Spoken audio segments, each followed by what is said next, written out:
Hi, my name is Felix from Felix Film Reviews. Thank you so much for your time. I'm really excited to talk to you today. Me Hi, too. same. Jake, I gotta say, I've been a fan of yours for many, many years, and I want to give you all your flowers because you were amazing on New Girl. I love you as Peter B. Parker in the Spider-Verse movies, and you were also in my two favorite indie movies, Drinking Buddies and Digging for Fire. I Ooh, love Look at those. then that. you're gonna feel it. Yeah. We have a new movie Yes. called The Sun Never Sets that stars Dakota Oh, Fanning with the same director, and you're gonna love it. I'm gonna check that out. You're Thank gonna you so love it. much. Yeah.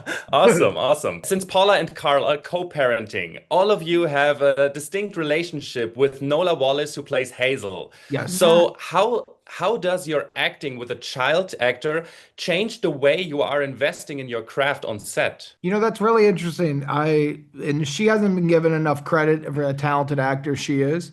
But kid actors, I feel everything is different with a kid actor than it is with an adult.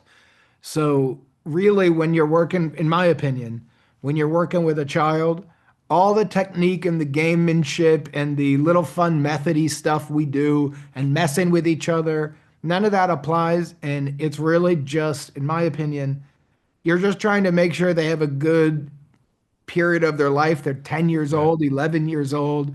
There's a lot of stress of memorize the lines, being there, they're out of school. So all the stuff about, for example, if I'm in a scene with Jesse and we're doing the scene and it's not working, well, we're adults and we could take it. So if we get a little Yeah. nasty to each other, it can happen. Do the job.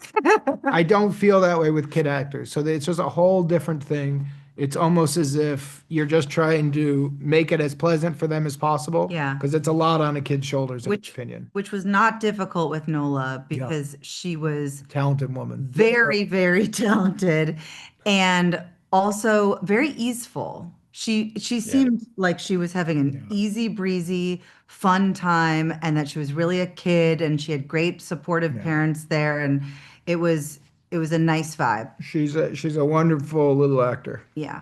I imagine that. Yeah, her dialogues really seemed natural all Yes. the Yeah. time. Yes. In the beginning of the show, Mallory is incredibly understanding of the whole co-parenting situation. But the more we get to know about her and the more she gets involved in this chaotic plot, it becomes very clear how kind of manipulative and toxic she can get. How do I mean that as in the best possible way? And I take that as a compliment. Thank you, Felix. Absolutely. How do you play a character like this when you have this knowledge of the character in the back of your mind when you're shooting a scene? My answer is twofold. On the one hand, I don't have all of the knowledge because we're getting each script one at a time. So I have a Oh, sense of who she is and maybe where she's going, but I'm kind of guessing the way you are. At the same time, to me, Mallory is extremely professional. She's put together and she's, very intentional. So I don't actually think she's dramatic. I don't even know that I think she's manipulative. Hmm. I think, wait, hold on. Sorry, Felix, I'm exploding over here. Hold on. I think that she's just very good at addressing situations as she sees fit and navigating it to what she believes will be the best outcome for her and Carl and Hazel. Felix, may I?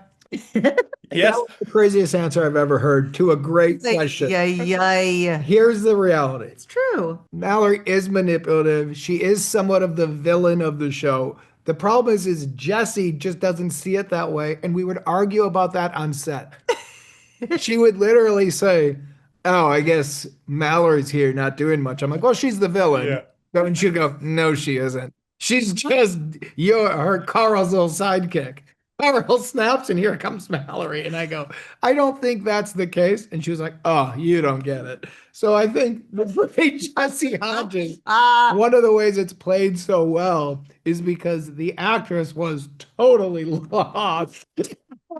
no, but as you were saying yesterday, we all think that The we're protagonist. yeah, we're That's all the lead I of agree. our own movies in life and as actors. So to me, Mallory there are definitely some moments where she's doing some morally compromised things, one in particular. But otherwise, I think she sees Paula as incredibly chaotic, therefore unsafe, therefore threatening, and she's trying to manage the situation the best way she knows how.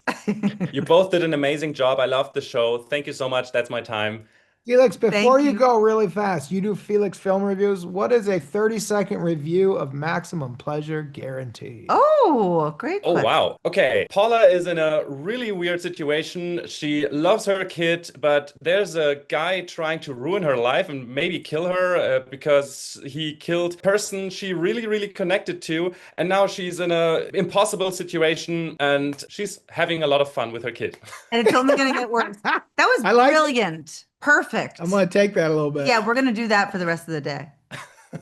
Thank you so much. Thank you so Thank much. you. Have a good time. Bye-bye. Bye-bye.